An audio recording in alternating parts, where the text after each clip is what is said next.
Nama saya Larto, alamat Purwareja Pampo, RT 3 RW 8, Dukung Sidarja. Pekerjaan guru. Saya punya jamben, yaitu membuat karya seni dari bahan baku limbah kertas. Yang melatar belakangi saya membuat karya itu karena kertas-kertas HPS itu hanya kalau dijual itu hanya laku per kilo paling Rp1.000. Ternyata setelah saya buat karya seni itu bisa menghasilkan nominal harga yang lebih mahal, terutama bahan itu adalah bahan baku kertas HPS atau koran.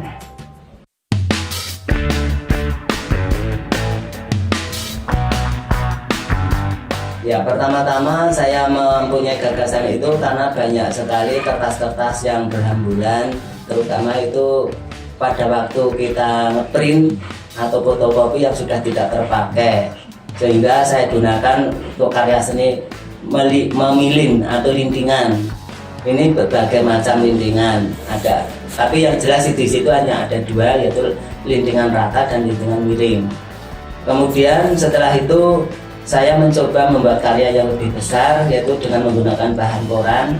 Pertama-tama saya juga mempunyai koran banyak, kemudian saya buat karya biar figura yang ukuran besar, kemudian saya buat sketsel.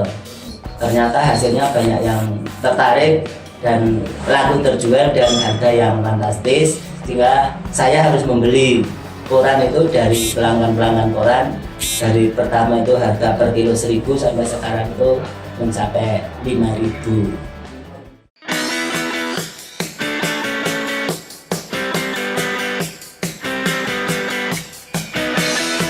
Proses pembuatan ini kalau yang figura ataupun yang sketsel itu dengan menggunakan teknik pilin, yaitu dengan menggunakan satu koran, dua koran, dan bahkan sampai 6 koran sebagai bingkai luar, ya, sebagai bingkai luar untuk sketsel. Tapi kalau untuk figura itu cukup satu atau dua koran jadi satu linting, itu sudah cukup kuat. Kalau membuat sketsel itu bisa waktunya, karena itu tidak fokus ke situ, karena saya sebagai guru juga ada waktu untuk mengajar, maka waktunya itu hanya sampai biasanya satu sketsel itu bisa sampai berbulan-bulan. Kemudian bahan baku yang utama itu adalah koran dan lemnya lem fok, lem kayu, itu lebih kuat. Kalau untuk ngelinting sih cukup dengan lem kertas biasa.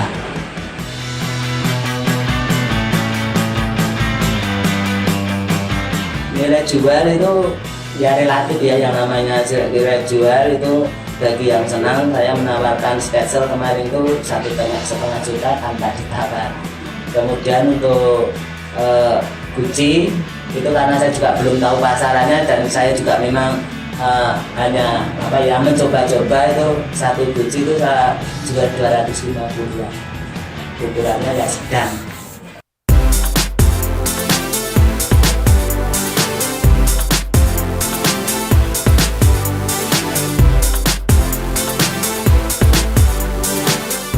Harapan saya nanti misalnya itu nanti ke depannya kita syukur ada anak-anak yang mau ikut mengembangkan. Saya mau mengajari dengan cuma-cuma bagi anak-anak yang mau.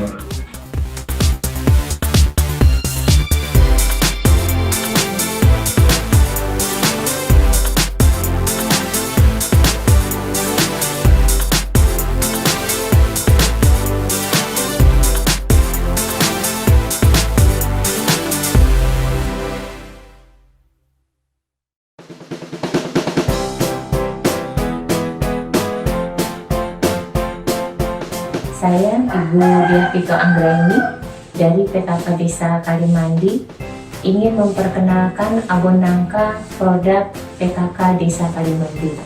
Abon nangka ini sudah kami perkenalkan dalam acara Lomba B2SA tingkat Kabupaten Banjarnegara. Salah satu menu yang kami angkat di Lomba B2SA Kabupaten Banjarnegara adalah abon nangka Nangka Muda atau Abon Gori. Kenapa kami dari PKK Desa Kalimandi mengangkat abon nangka atau abon gori? Karena kecenderungan balita saat ini, tidak saja balita tapi juga orang dewasa, cenderung tidak menyukai sayuran dalam menu sehari-hari. Karena itu, mengingat begitu pentingnya serat dalam kebutuhan kita sehari-hari, khususnya serat nabati, kami menampilkan abon nangka muda ini.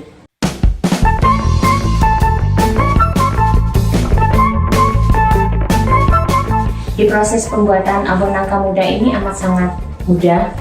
Ketersediaan bahannya ketika musim juga sangat berlimpah, bisa dilakukan di rumah tangga sederhana ataupun dikembangkan di industri rumah tangga untuk meningkatkan pendapatan keluarga.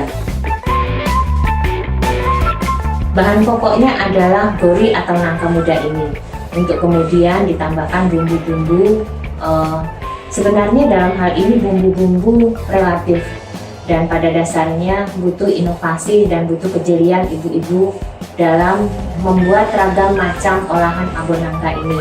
Bisa dibuat abon nangka yang original tanpa pedas, bisa juga untuk kalangan dewasa ditambahkan cabai, jadinya abon nangka dengan rasa pedas. Tinggal inovasi dan selera masing-masing pembuat dan masing-masing pengrajin sesuai dengan pangsa pasarnya. Jika untuk balita, tentu saja abon nangkanya cukup yang original tanpa pedas. Jika disajikan untuk orang dewasa, mungkin bisa ditambahkan cabai sehingga ada rasa pedas.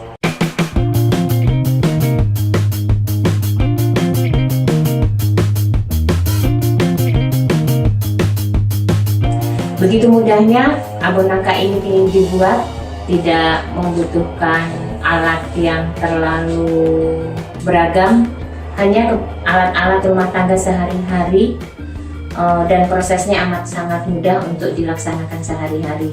Selain itu, kelebihannya pun amat sangat istimewa. Bagaimana anak-anak balita bisa mengkonsumsi sayuran dalam bentuk lain, yaitu mengkonsumsi sayuran dalam bentuk abon nangka. Mudah-mudahan abon nangka ini bisa meningkatkan konsumsi sayuran untuk anak-anak dan dewasa. Karena rasanya yang gurih, rasanya yang amat disukai oleh anak-anak dan dewasa, yang saya harapkan abon nangka ini bisa meningkatkan konsumsi sayuran di usia anak-anak dan dewasa. Karena dengan perkembangan zaman saat ini, mengkonsumsi sayuran amat sangat rendah tingkatnya. Dengan sayuran dibentuk menjadi abon nangka seperti ini, yang diharapkan balita dan orang dewasa makan sayuran dengan gembira tanpa keterpaksaan.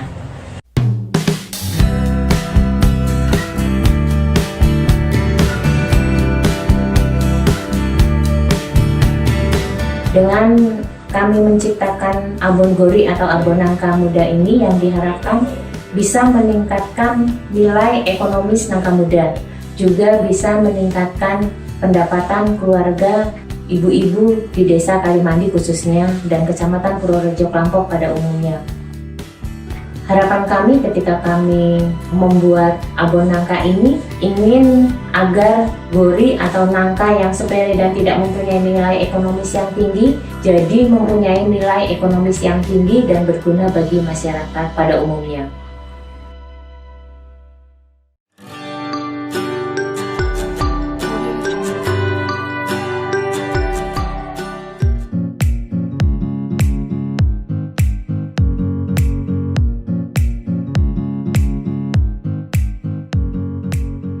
Desa Rakitan, salah satu desa yang telah dikukuhkan oleh Bupati Banjarnegara sebagai desa wisata, yaitu mulai tahun 2017. Kami ada program untuk wisata kami, yaitu Pogdawis Bakti Mulia selaku kelompok sadar wisata mengelola wisata sesuai dengan anjuran dari Bupati, bahwasanya pengelolaan diambil dari semua unsur masyarakat di desa wisata Rakitan ini.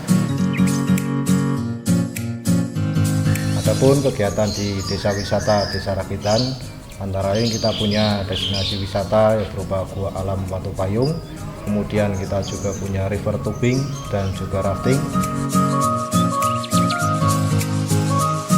Kemudian untuk akses untuk menuju lokasi wisata Gua Alam Watu Payung itu sendiri, kita juga menggunakan akses jalan usaha tani yang kita bangun pada tahun 2018 kemarin, dan itu menuju sampai dengan pintu gerbang ataupun pintu masuk menuju lokasi wisata. Jadi selain untuk jalan usaha tani, jalan tersebut juga bisa digunakan untuk akses ke lokasi wisata. Kegiatan kami di wisata Gua Alam Watu Payung ini adalah yang pertama ada wisata river tubing di Kali Merahu sendiri. Kemudian yang kedua adalah event Satu Sura, yaitu Festival Sendang Tita Rahayu. Dan kami juga ada publikasi untuk kegiatan kami, yaitu IG kami, terus medsos juga. Untuk kuliner kami juga ada, dibantu dari masyarakat setempat tentang kuliner, termasuk salah satunya adalah salak bogo di Desa Wisata Rakitan ini.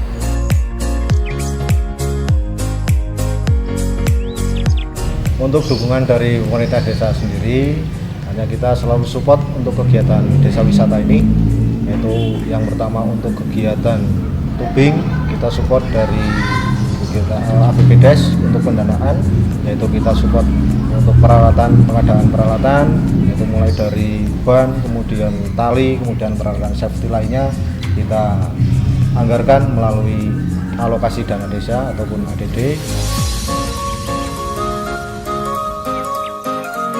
Harapan dari Pokdalis sendiri bisa ada support dari pemerintah desa.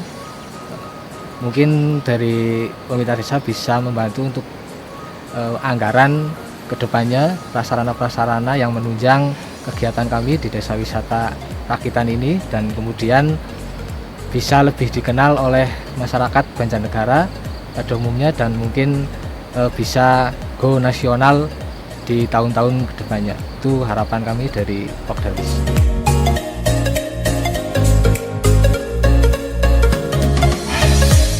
Harapan kami dari pemerintah desa, artinya dalam hal ini untuk penyelenggaraan kegiatan wisata, terutama yang pertama dari masyarakat, kami harapkan ataupun masyarakat sekitar, yaitu masyarakat Desa Rakitan pada umumnya, itu adalah menjadi masyarakat yang sadar wisata, sehingga dapat meningkatkan pertumbuhan ekonomi, kemudian juga meningkatkan pengunjung ataupun lebih menarik wisatawan untuk datang ke Desa Rakitan.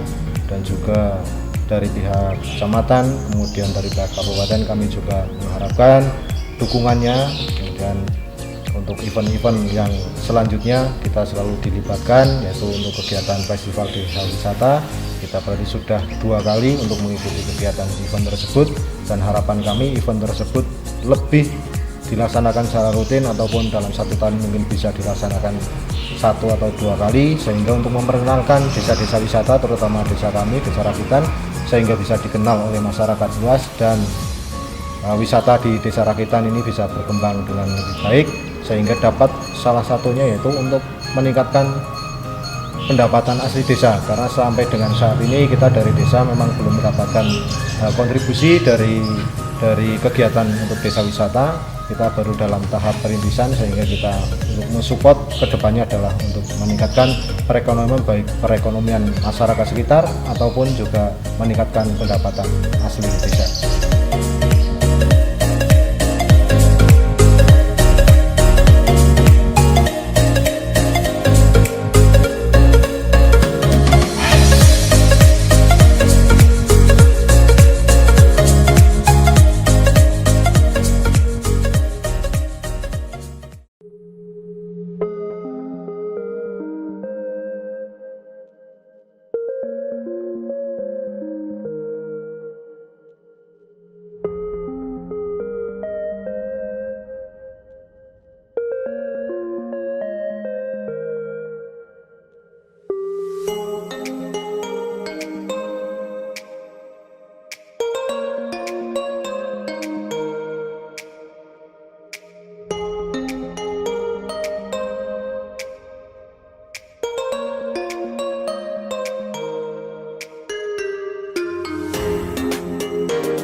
Arifin.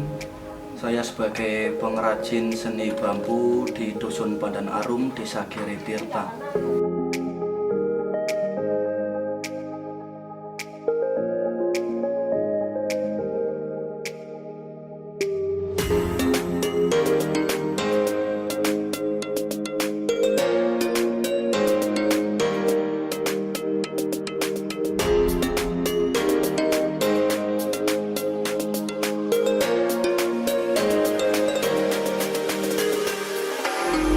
Awal mula saya membuat kerajinan lampu hias dari bambu ini karena di sekitar dusun banyak pohon bambu dan tidak dimanfaatkan.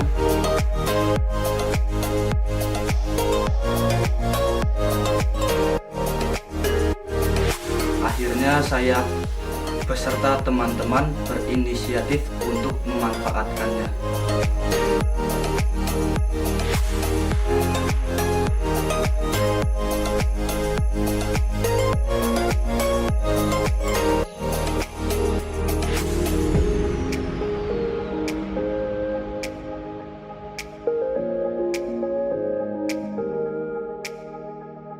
Tujuan awal saya dan teman-teman membuat kerajinan ini untuk mengisi waktu luang, dan ternyata produk ini diminati.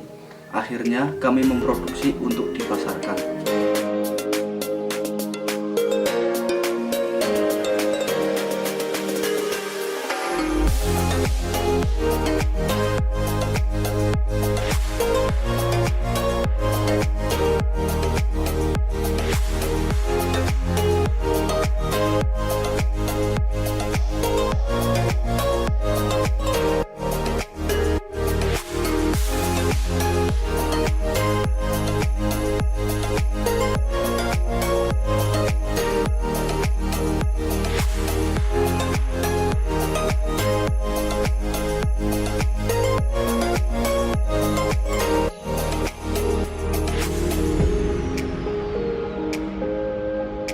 Harapan kami, produk kerajinan ini bisa dikenal masyarakat, tidak hanya di pasar lokal, tetapi bisa mencakup pasar nasional dan menjadi produk unggulan dari Desa Giritirta.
Saya Fernandianto, saya pengolah kopi dari Ratamba, mulai biji betik merah sampai dengan bubuk siap diseduh.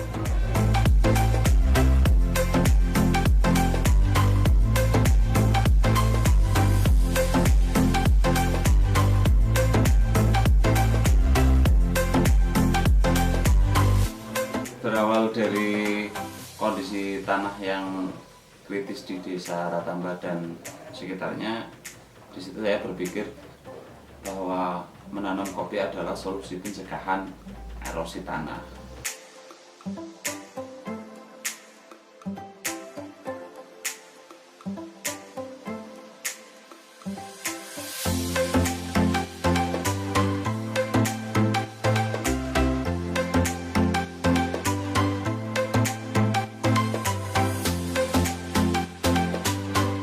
Kebetulan di Ratamba ini terletak kurang lebih 1.400 meter di atas permukaan laut, di mana di ketinggian ini sangat cocok untuk ditanami kopi Arabica.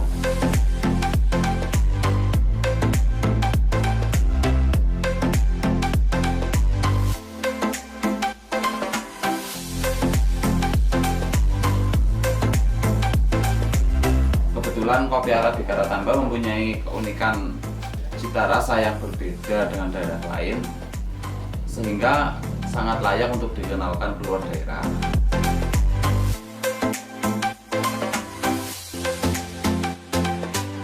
Dan kopi Arabica Ratamba ini mempunyai potensi pasar yang sangat bagus.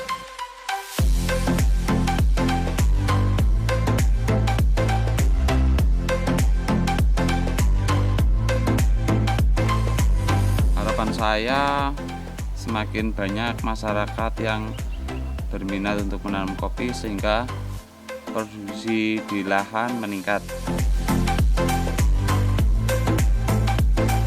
Selain itu, proses pasca panen yang baik, yang berkualitas akan lebih bisa diterima di pasar skala nasional maupun internasional.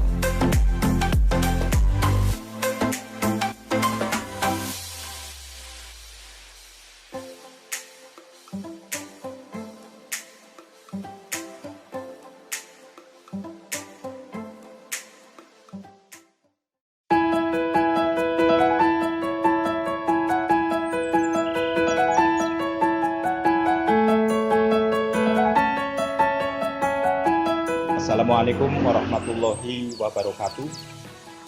Nama saya Rais Muslim, jabatan Sekretaris Desa Pingit, Kecamatan Rakit, Kabupaten Banjarnegara. Dalam kesempatan yang berbahagia ini, kami atas nama pemerintah Desa Pingit memberikan dorongan, memberikan support yang sangat luar biasa dengan adanya program pengembangan inovasi desa. Dan alhamdulillah kebetulan di desa kami ada generasi milenial yang mempunyai inovasi yang sangat bagus, di mana inovasi tersebut harapan kami pemerintah desa dapat dikembangkan, kemudian bisa membuka lapangan pekerjaan baru.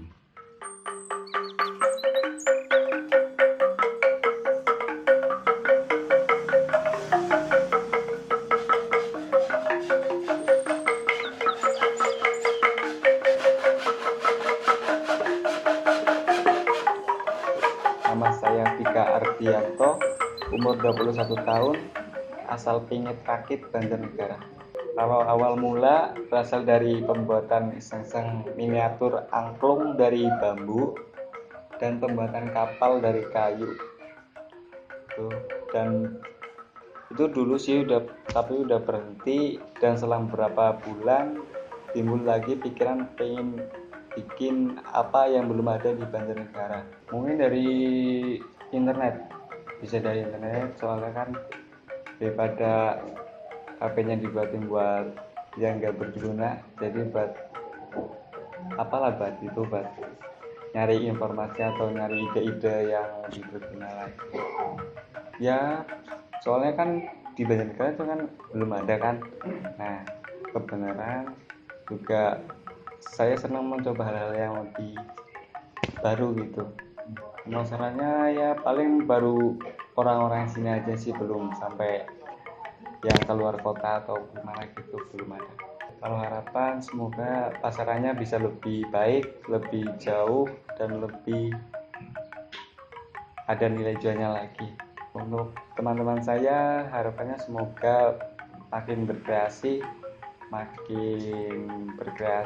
dan berinovasi, semangat dalam hal apapun. Yang penting itu semangat. Kami selaku pemerintah Desa Pingit tentunya senantiasa memberikan dukungan, dan insya Allah guna mengembangkan usaha tersebut, kami pemerintah desa siap memberikan support nanti lewat APBDes tahun 2019. Insya Allah usaha tersebut akan kami beri bantuan guna mengembangkannya. Dengan harapan mudah-mudahan ke depan di samping bisa memberikan lapangan pekerjaan baru bagi masyarakat Desa Pingit, dan tentunya akan mempunyai dampak yang positif bagi pertumbuhan ekonomi di Desa Pingit ini.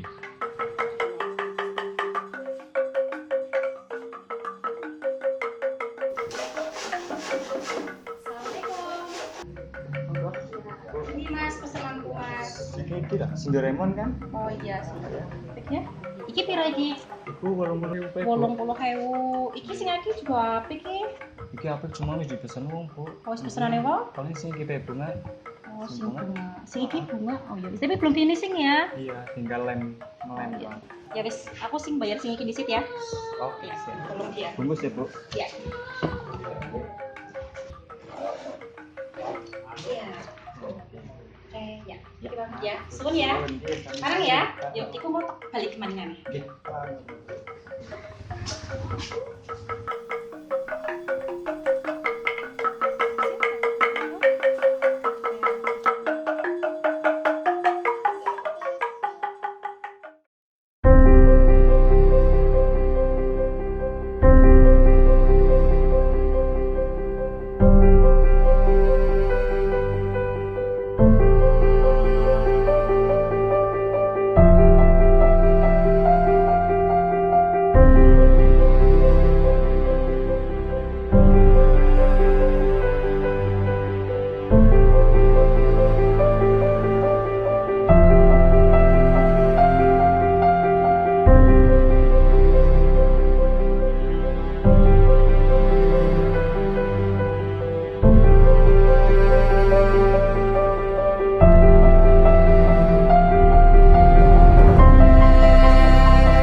Sejarah batik Gumelem itu diawali dari Kadembangan Gumelem yang berasal dari Mataram, dari Solo begitu. Jadi di awal Kadembangan itulah muncul bahwa diwajibkan kepada para pemudi untuk bisa membatik begitu.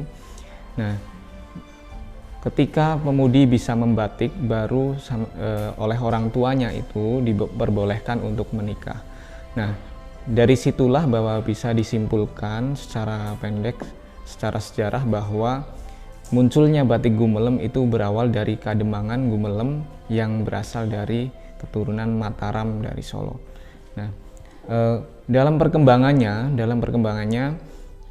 batik Gumelem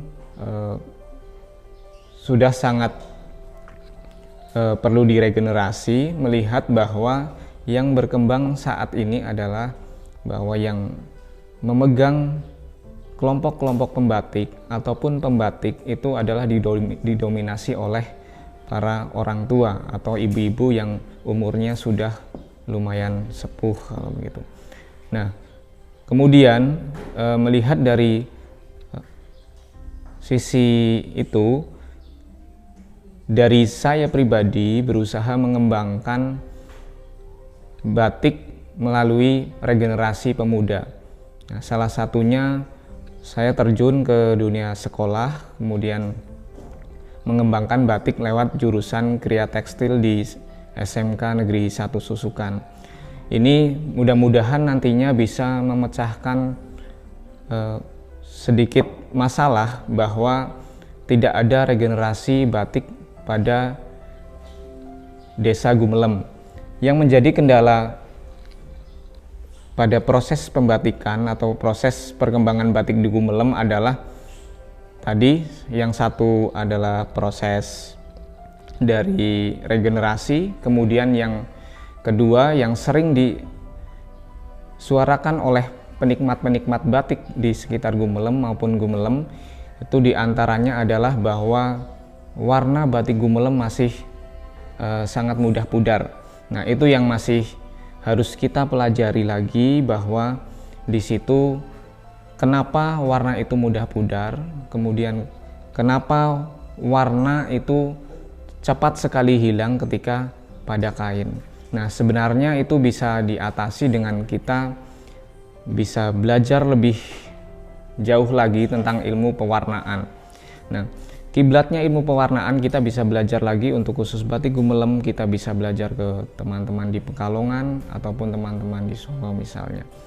Nah, dari itu nanti bisa menghadirkan batik-batik Gumelem yang lebih berkualitas, sehingga secara praktek bagus, kemudian secara keilmuan juga bagus, sehingga ada keseimbangan antara proses keilmuan, ilmu batik dengan proses praktek atau dari praktisi. Nah, dari perkembangan itulah saya harapkan jadi kedepannya dengan mendidik anak-anak muda, kemudian yang seusia sekolah, diharapkan nantinya bisa menghasilkan wirausaha muda atau trainer bagi paling tidak tetangganya atau ibu-ibu di sekitarnya untuk paling tidak mengenal batik, sehingga dari mengenal batik itu masyarakat Gumelem kemudian masyarakat Banjarnegara pada umumnya bisa mengembangkan atau tertarik, paling tidak tertarik dulu baru bisa nanti tertarik untuk mencoba, kemudian tertarik untuk mengembangkan batik secara umum, sehingga nantinya beban perkembangan batik tidak hanya dipikul oleh warga Gumelem saja, tapi akan dipikul oleh satu kabupaten Banjarnegara, sehingga sama prosesnya dengan kabupaten-kabupaten lain. Contohnya, kita sebut Pekalongan, di sana tidak menyebut nama desa. Di sana nama desa hanya penyokong untuk melambungkan branding nama batik Pekalongan. Kemudian Solo juga demikian, Jogja juga demikian, Madura juga demikian. Sehingga di sini kalau kita membawa nama desa untuk dilambungkan menjadi batik Gumelem misalnya, itu menjadi sangat berat posisinya. Sehingga saya kira dengan kita sama-sama sebagai masyarakat Banjarnegara untuk mengembangkan batik itu bisa lebih mudah. Nah, bagaimana caranya? Kita kembalikan lagi ke tadi yang pertama, bahwa kita mengembangkan dari generasi muda-mudanya dulu. Nah, dengan regenerasi yang baik ini nantinya akan mudah untuk mereka belajar, kemudian memberikan pembelajaran atau disalurkan lagi kepada orang lain. Nah. Nama saya Elvi Lasmini. Saya mengambil jurusan Kria Tekstil di SMK Negeri 1 Susukan karena saya tertarik untuk belajar lebih tentang tekstil seperti batik, terus sablon, tenun, dan yang lain sebagainya. Dulu awalnya saya masih ragu-ragu untuk terus belajar seperti ini, namun saat mulai pembelajaran saya semakin tertarik untuk mempelajarinya, dan alhamdulillah sekarang sudah bisa membatik dari proses awal hingga siap jual. Saya sekarang telah lulus alumni SMK Negeri 1 Susukan tahun 2019 ini. Sudah, terima kasih.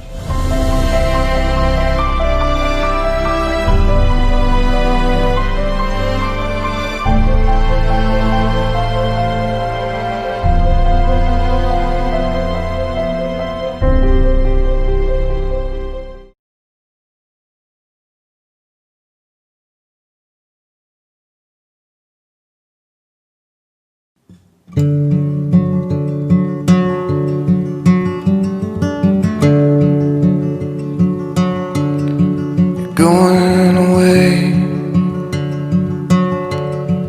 turn out the light, going into the dark, into the night. You're singing a song. Assalamualaikum warahmatullahi wabarakatuh. Selamat pagi untuk kita semuanya. Dalam rangka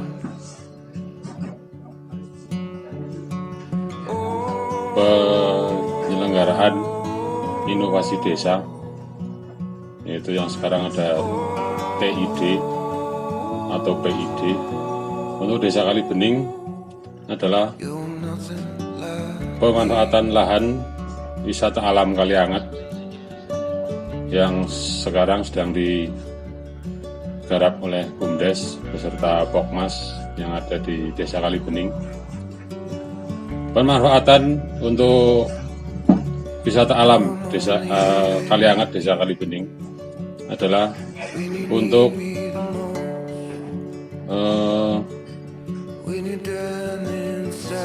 dikembangkan sebagai desa wisata yang nantinya bisa bermanfaat untuk warga desa Kalibening dan sekitarnya. Burning all that ain't old. When you break it in two, stand back at your soul.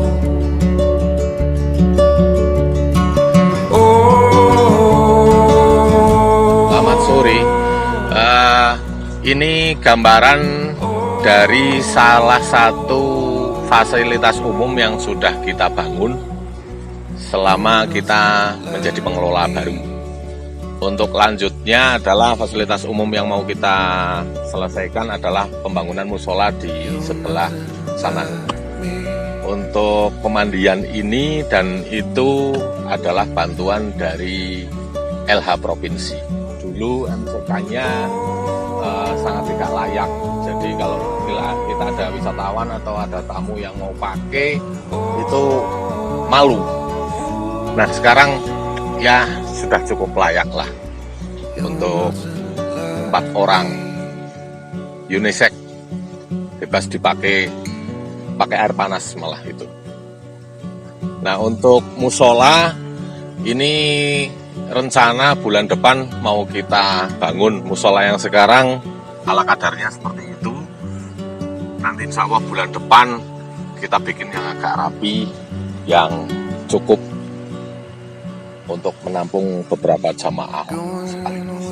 Dulu bentuk pemandiannya itu cuma pagar-pagar sekitar 1 meter tanpa penutup, yang tanpa atap juga. Jadi kalau mau mandi harus ekstra hati-hati dengan auratnya masing-masing. Ini gambaran wahana kolam renang anak yang sudah kita bangun. Nah, ini air hangat dari pipa sana saya alirkan ke sini, dan pipa yang atas juga saya alirkan langsung ke sini. Jadi airnya fresh, setiap hari diganti. Jadi nggak ada air didaur ulang, diputar-putar, nggak ada. Ini decking selfie di atas batu karena kita nggak boleh merusak bentang alam. Jadi untuk keamanan sebelah sana kita bikin selfie deck. Untuk ini nanti untuk kita manfaatkan sebagai tempat penyimpanan barang-barang, locker. Terus kemudian ini rencananya untuk kafe ibu-ibu yang menungguin anaknya renang. Alasan dibuatnya kolam renang anak ini adalah untuk wahana untuk anak-anak di Kalibening khususnya itu belum ada. Jadi kita usahakan agar kalau bapaknya lagi pada mandi sama ibunya, anak-anak bisa mandi di sini, bisa mengenal air, bisa mengenal alam. Berikutnya nanti wahana-wahana untuk anak nanti kita perbanyak nanti, sehingga anak-anak itu nggak di rumah melulu mainan HP, jadi bisa bersenang-senang dengan air, bisa lihat alam, bisa belajar ini air panas itu dari mana, kok bisa, dan lain sebagainya. gambaran panggung yang sudah kita bikin. Panggungnya setengah lingkaran, tribunnya di atas melingkar, belakangnya view pemandangan alam. Jadi nanti ada rombongan dari SD, ada TK, mau sekolah alam di sini, gurunya menjelaskan di sini, muridnya di sini, terus kemudian bisa melihat alam. Kalau mau untuk sore-sore muda-mudi mengekspresikan diri, mau akustikan, mau nyanyi dan lain sebagainya, bisa fleksibel, ini panggung serbaguna. Untuk manfaat nyata yang sudah dirasakan oleh masyarakat sini adalah mereka ikut kerja. Otomatis dengan ikut kerja mereka merasa memiliki, terus kemudian mendukung, menjaga keamanan, menjaga kebersihan, menjaga ketertiban, terus kemudian mereka juga jadi marketing kita dari mulut ke mulut. Nah, untuk pencapaian nominal karena ini masih dalam proses, mungkin masih sekitar kurang lebih 20% sampai 30% dari target yang kita tetapkan. Tapi gambarannya dulu sebelum kita kelola, sebelum kita bangun, pendapatan kurang lebih sekitar 1 sampai 2 juta per bulan.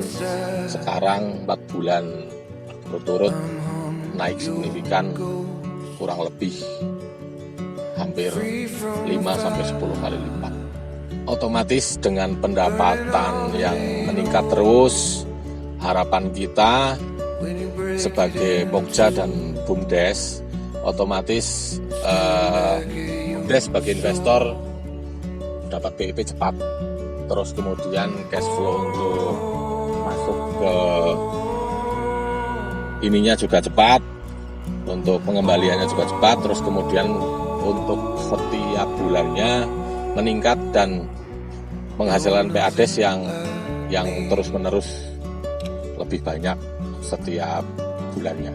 Yang kita harapkan dari wisata alam Kalianget ini ya sebagai bahan untuk masyarakat reflah, untuk sebagai tempat wisata yang murah meriah, terus kemudian masyarakat dari luar yang ingin menikmati Kali Bening jadi tahu Kali Bening ya karena ada wisata ini. Terus kemudian berangsur-angsur masyarakat dari mana-mana ikut ke sini, terus bisa menjadi ikon, menjadi identitas dari Kali Bening, sehingga diharapkan Kali Bening bisa menjadi lebih maju, lebih baik lagi ke depannya.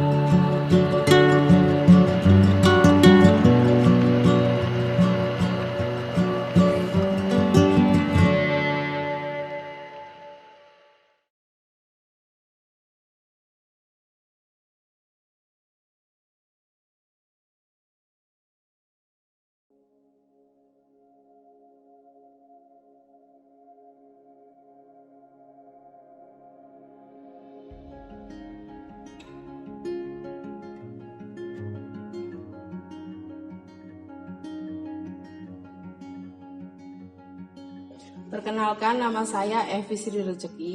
Saya sekdes dari Desa Karanganyar. Pada awalnya petani di Desa Karanganyar menanam kopi dengan jenis Robusta. Dengan tingkat permintaan dan peminat yang cukup rendah, kemudian kami melakukan inovasi dengan cara menanam kopi jenis Arabica. Dan tanpa diduga ternyata jenis kopi ini cocok ditanam di desa kami.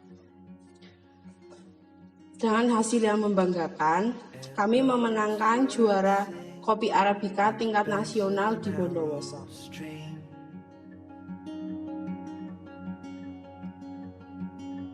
These memories will stay with me.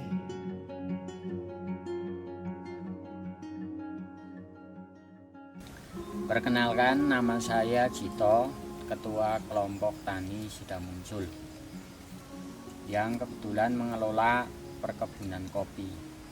perkebunan kopi Arabica, dan ini adalah salah satu kebun yang dikelola oleh kelompok. Jenis tanaman yang dikelola oleh kelompok kami yaitu tanaman kopi Arabica. Kenapa kami menanam kopi Arabica? Karena kopi Arabica menurut kami itu punya nilai lebih. Pertama, kopi Arabica ditanam di dataran 1.100 sampai 1.200 mdpl kayak di daerah kami di sini di Desa Karanganyar itu punya nilai yang bagus. Karena apa? Melihat iklimnya yang lumayan dingin, dan untuk menanam Arabica ini bisa berbuah secara maksimal. Nilai yang lebih dari rasanya yang khas, yang agak asam, agak kecut, ini mengundang selera tersendiri bagi para konsumen kopi. Tantangan hanya saja dalam penanaman kopi Arabica ini punya tantangan berat. Ketika pertama petani ini belum tahu kopi Arabica ini sebenarnya dijual ini laku apa enggak. Ini pernah yang kami alami di kelompok ini. Petani khawatir kalau kopi Arabica ini dijual di pasar ini tidak laku. Tapi ternyata setelah kami tanam, kami kelola, ternyata justru Arabica ini menjadi buruan para konsumen Arabica itu sendiri. Karena apa? Dirawat dengan bagus. Dalam ketika mengelola di kebun, ketika memproses di proses pasca panen, dikelola dengan baik, ternyata justru Arabica ini punya nilai lebih dengan harga yang cukup tinggi, dengan harga yang bisa mensejahterakan petani kopi itu sendiri, dengan mengadakan penyuluhan kepada petani. Kenapa dulu menanam Arabica ini penuh tantangan? Penuh tantangan artinya mau tanam Arabica apa enggak, tanam apa enggak, karena belum tahu. Setelah kita punya solusinya, oh kopi Arabica ini sebenarnya ditanam juga mudah, ketika dijual juga bisa laku dengan harga mahal, tentunya dengan mengadakan penyuluhan bagaimana cara mengelola kopi dimulai tanam hingga pasca panen. Ini terus diadakan penyuluhan dari kelompok tani. Bahkan pertama dari kelompok tani, pasca ketika penanaman sampai panen ini petani harus rajin-rajin merawat. Bagaimana seperti contoh di sini, kebun mesti penyiangan harus bagus. Kemudian ketika pemetikan ini yang saatnya harus habis, sehingga tidak ada yang tertinggal kemudian menjadi makanan serangga yang bisa merusak bibit buah kopi itu sendiri.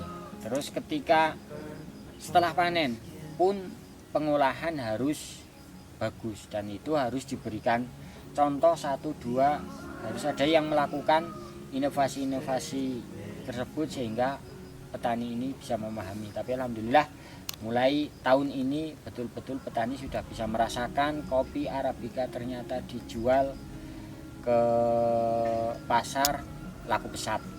Dari kelompok tani diarahkan untuk dijual ke bumdes yang menjual keluar. Akhirnya dari itu harga bisa dikondisikan, tidak ada permainan di tengkulak.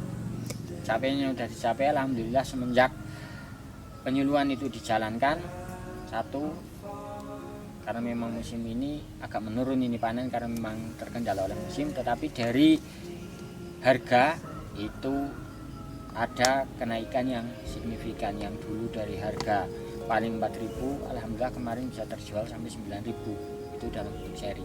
Harapan ke depan kopi Arabica menjadi ikon Kali Bening, menjadi ikon Desa Karanganyar khususnya, sehingga petani harus lebih giat, dan dari pemerintah desa maupun pemerintah kabupaten dan seterusnya ikut mendukung program Arabica yang ada di Kali Bening ini. Dukungan dari pemerintah desa ke kopi Arabica yaitu pemerintah desa lewat BUMDes, itu pemerintah desa memberikan bantuan penyertaan modal kepada BUMDes. Kemudian BUMDes dari penyertaan modal itu digunakan untuk membeli kopi Arabica yang dari petani kopi. Akhirnya dengan seperti itu petani ini bisa terkondisikan, tidak ada permainan tengkulak karena sudah ada pendampingan dari pemerintah desa lewat BUMDes yang didanai oleh desa.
remote,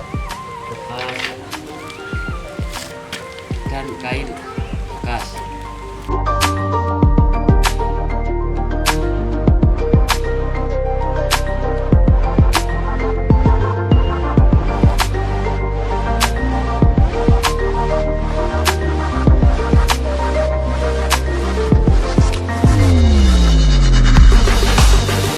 Alat-alat contoh: cutter, penggaris, amplas, gaji, pisau, dan lem kayu.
Tercetusnya dawet daun kelor, kami ibu-ibu PKK Desa Kecepit mengikuti lomba masak tingkat kecamatan. Kenapa kami memilih dawet daun kelor? Karena di Banjarnegara sudah terkenal dengan dawet ayunya. Kemudian daun kelor ini kami jadikan pewarna sebagai pengganti pewarna alami selain daun pandan. Selain banyak manfaatnya, di desa kami tidak kesulitan untuk mendapatkan daun kelor ini. Untuk membuat dawet daun kelor dibutuhkan bahan-bahan diantaranya tepung aren, gula merah, kelapa. Langkah-langkah membuat daun kelor. Pertama, kami memilih daun kelor yang masih seger, terus kami cuci, kami rebus sebentar, terus kami blender, dikasih air.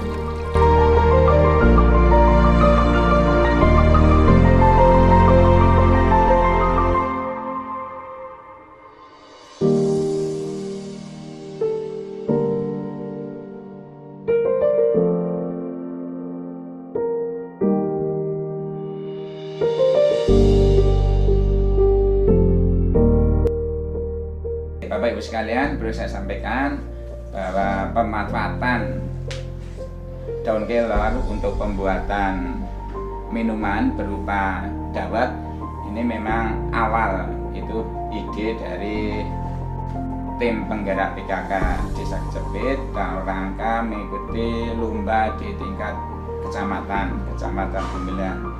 Kenapa kita milih bahan baku dari daun kelor?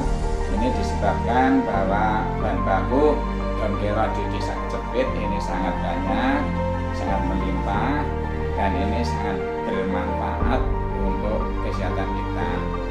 Kemudian petani juga menyadari bahwa pengembangan daun kelor ini sangat mudah, hanya jalan mengembangkan dengan cara stek.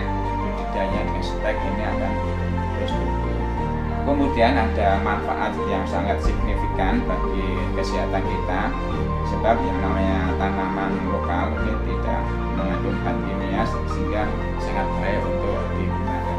Beberapa manfaat untuk tanaman daun kelor yaitu untuk pengobatan mata bisa, kemudian untuk pengobatan penyakit kanker atau pencegahan minimal untuk kanker juga bisa, kemudian antioksidan juga bisa, kemudian untuk menurunkan atau untuk mengobati penyakit kolesterol atau kolesterol tinggi, juga bisa untuk melancarkan air susu ibu bagi ibu-ibu yang masih menyusui.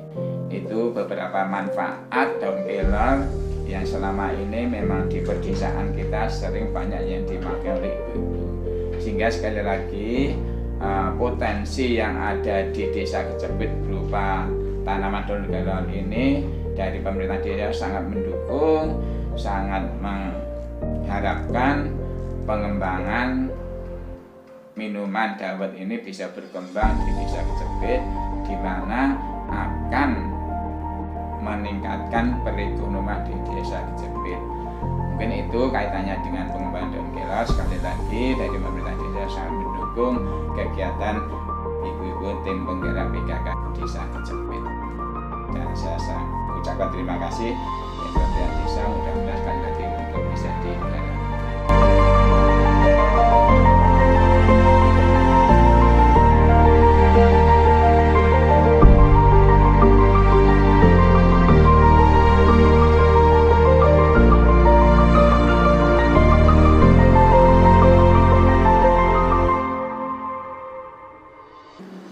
Memang benar produk dawet cendol daun kelor adalah merupakan inovasi dari PKK Desa Kecepit, dan kami dari pihak desa sangat-sangat mensupport untuk kegiatan tersebut.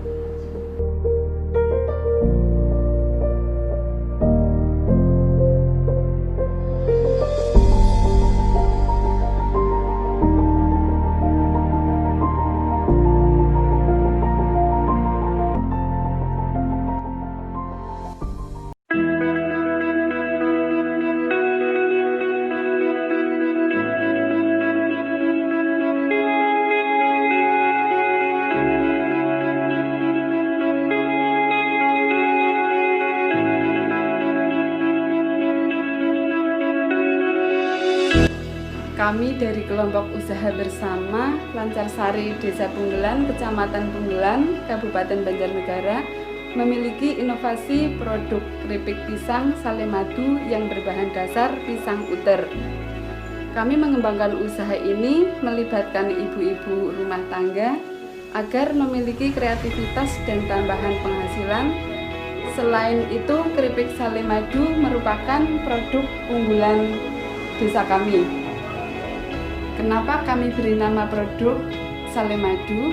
Karena bahan dasar dari sale madu itu adalah pisang yang sudah matang, sehingga ketika dijadikan sale rasanya manis seperti diberi tambahan madu. Untuk bahan dasar sale madu itu sendiri, pisang puter matang, minyak, sedikit garam, dan sedikit vanili.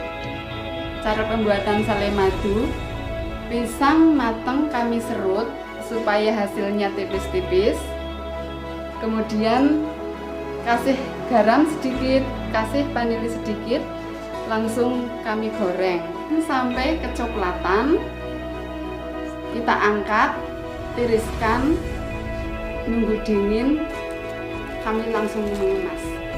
Untuk pemasaran sale madu itu sendiri di toko-toko sekitar kabupaten, di luar kabupaten juga Purwokerto, Purbalingga, dan sekitarnya. Untuk produk kami sudah lengkap dengan PIRT dari Dinkes Kabupaten Banjarnegara dan sertifikat halal.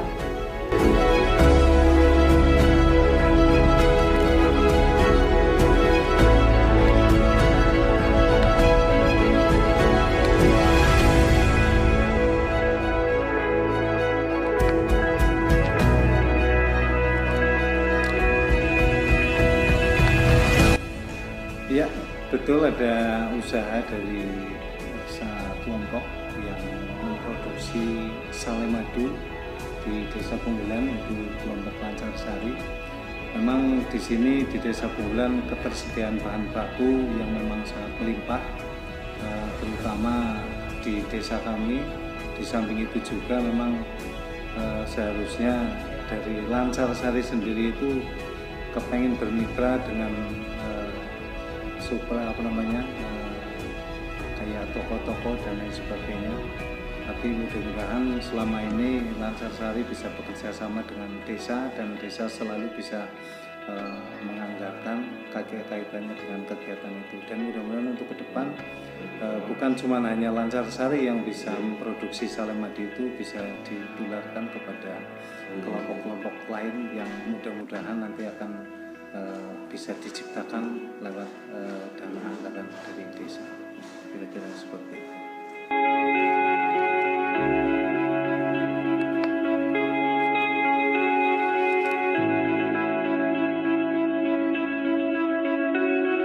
Kami pemerintah Desa Punggelan mensupport kegiatan usaha kelompok Lancarsari yang memproduksi sale madu.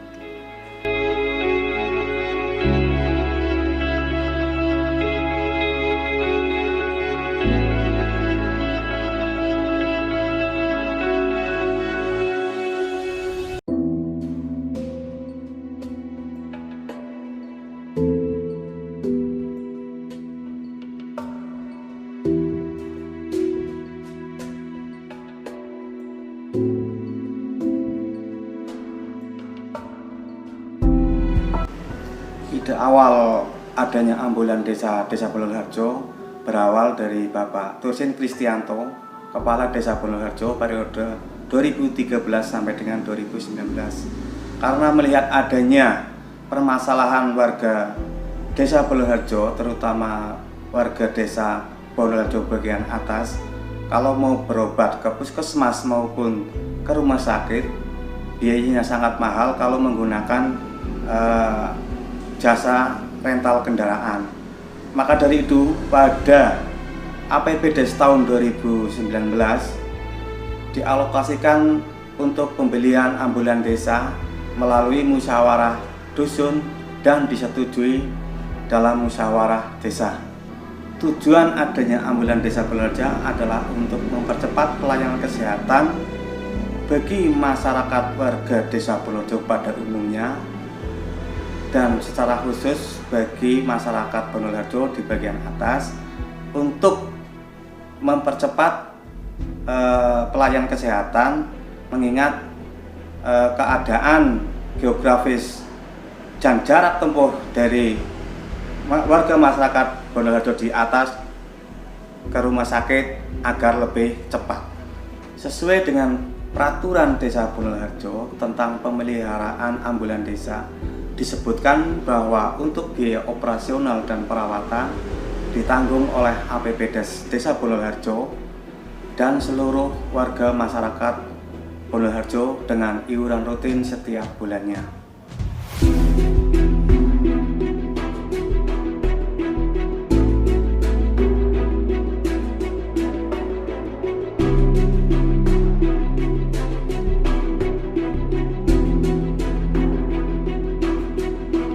Kami sebagai sesepuh di desa ini sangat memikirkan kepentingan dari warga masyarakat, khususnya di bidang kesehatan, di mana lokasi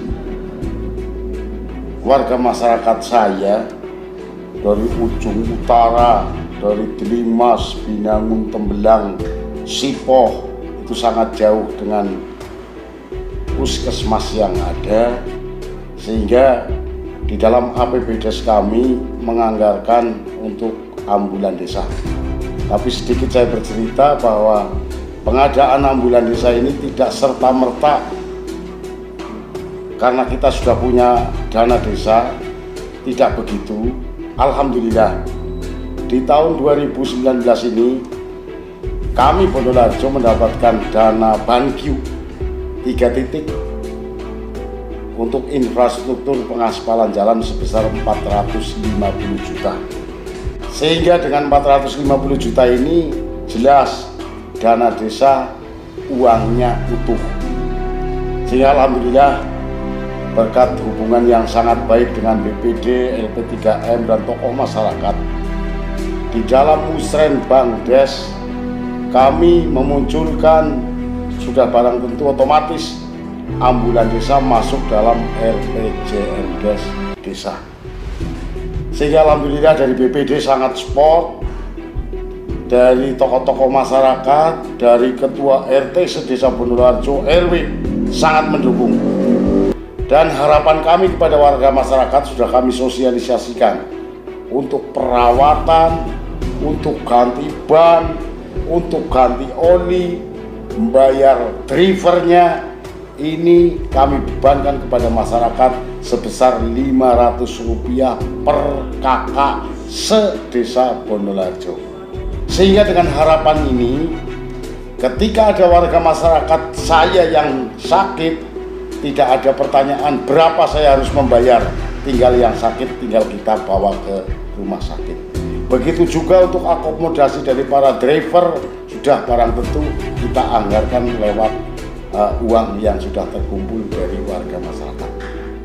Sekian, semoga ambulan desa yang ada di Bonoharjo bermanfaat bagi warga masyarakat Desa Bonoharjo.